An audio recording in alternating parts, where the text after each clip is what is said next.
नाजरीन 24 मार्च 2021 आज़ाद कश्मीर के ज़िला नीलम वैली में एक बर्फ़ानी तोदा एक मकान के ऊपर आ गिरा, जिसके नतीजे में हलाकतें भी हुई हैं।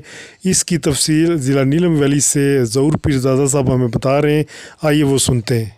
जी, ये इंतहाई अफसोसनाक वाक़या जो वादी नीलम के गांव सुरगन में पेश आया, और सुरगन का ये गांव है नीलम शारदा से तकरीबन 6 किलोमीटर की मसाफत से है। शारदा जो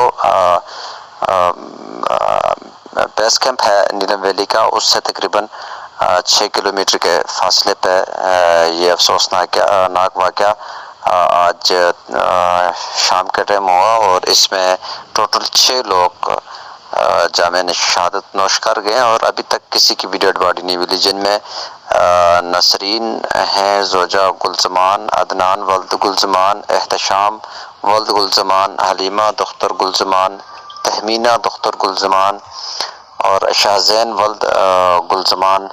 ये 5 बच्चे और एक इनकी वालदा हैं। ताहम जो रेस्क्यू के ज़राए हैं वो ये कह रहे हैं कि रेस्क्यू की तमाम टीमें वहाँ पर पहुँच चुकी हैं, और इलाका के जो लोग हैं वो भी इस वक्त अमदादी कार्रवाइयाँ जारी रखे हुए हैं।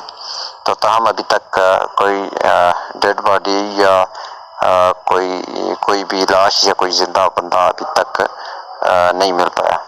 तो नाजरीन, ये न्यूज़ अपडेट थी जो हमने आपके साथ शेयर की है। हमारे चैनल को सब्सक्राइब करें, इस वीडियो को शेयर भी करें। मुझे दें इजाज़त। मैं हूं अल्ताफ़ मलिक और आप देख रहे हैं AMWTV उर्दू। Thank you.